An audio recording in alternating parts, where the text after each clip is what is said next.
Salutare tuturor! După ce am terminat cu tăierile la pomi, urmează tratamentele. Foarte important este însă cu ce le faci și cum le faci. După ce am lucrat o bucată foarte mare de timp cu o pompă manuală, mi-am dat seama cât de mult timp îmi ia și cât de greu îmi este. Mi-am cumpărat apoi un atomizor, slăbuț, s-a stricat foarte repede. Am aici un atomizor pe care îl vom testa astăzi de la zero. Îl vom folosi practic la stropitul pomilor în livadă să vedem cum răspunde la cerințele noastre. Este un atomizor Rotact 3WF600 cu motor în 2 timpi, are 3,4 cai putere, 12 kg greutate și în rezervorul lui putem pune până la 14 litri de substanță, iar ca și performanță, zice el, o să-l testăm și vedem, pe lungime ajunge cu jetul până la 15 metri. O să-l desfacem din cutie, pornim de la zero, îl desfacem din cutie, vedem ce este înăuntru și încercăm un montaj.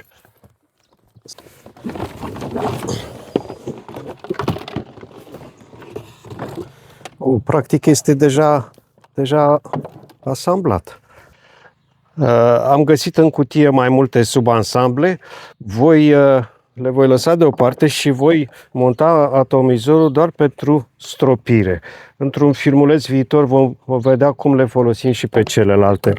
Primul lucru care trebuie făcut, constat că este să montăm sistemul de comandă a atomizorului, apoi brațul, primul segment al brațului. Maneta se strânge cu un șurub care e pe imbus.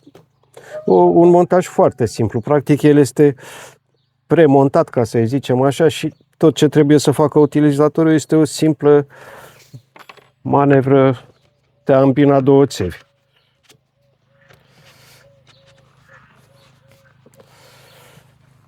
Și să îi tragem furtunul prin care vine substanța. Și avem 4 site. Pot fi folosite pentru diferite stropiri, una în sus, una în jos. Am să iau pe asta pentru stropită în linie dreaptă, zic eu. Și am montat atomizorul, asta a fost tot. Capacul. Și aici este în regulă. Asta e tot. Nici nu trebuie mare lucru. Urmează să-l alimentăm, facem probă și la pornire și apoi dăm drumul să-l folosim. Brațele astea trebuie să fie prinse bine, să nu joace, pentru că altfel pierdem substanță pe aici. Cam asta este tot. Haideți să dăm drumul la treabă. Deci am să fac, motorul este în 2 timpi, are un piston și 2 timpi, asta înseamnă că funcționează cu benzină în amestec. La 1 litru de benzină punem 25 de mililitri de ulei de amestec.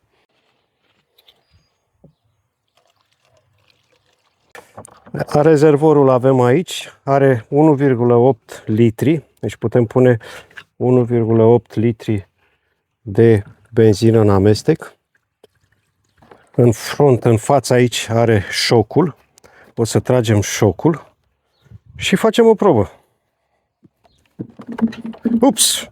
Asta e mai ușor. Asta nu are 12 kg. Da, are doar 9,5 kg. Am greșit, nu are 12 kg. E chiar mai ușor. Acum, după ce l-am alimentat, haideți să încercăm să-l pornim. Mă interesează să văd cât de bine trece jetul prin coroana pomului. O să aleg 2 pomi, unul mai înalt și unul mai scund.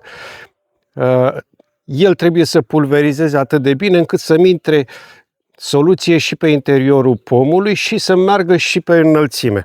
Haideți să-i facem proba și să încercăm să-l pornim. Ce bine a pornit!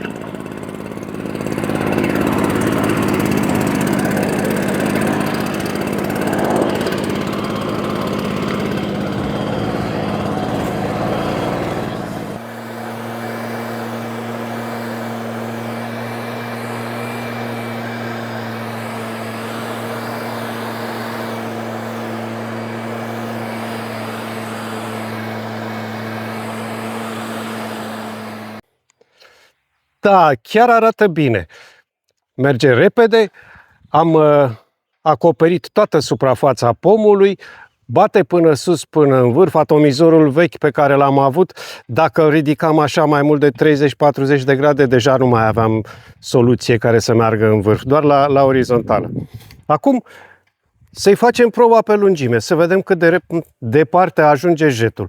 Bate 15 metri sau nu?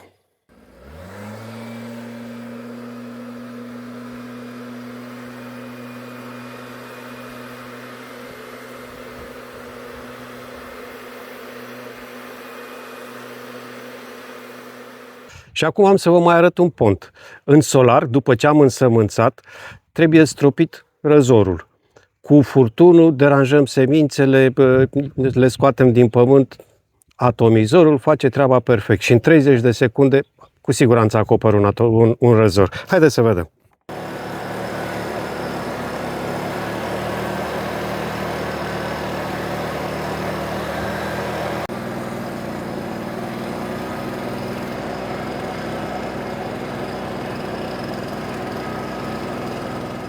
Și încă un lucru util.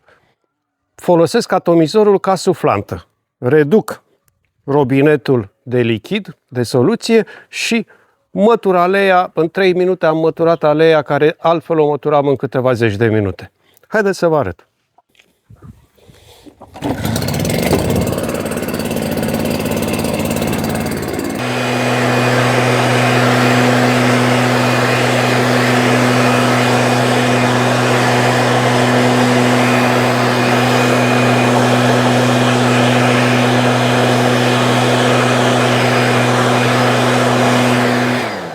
Pentru ce avem în gospodărie, este un utilaj care chiar ne ajută.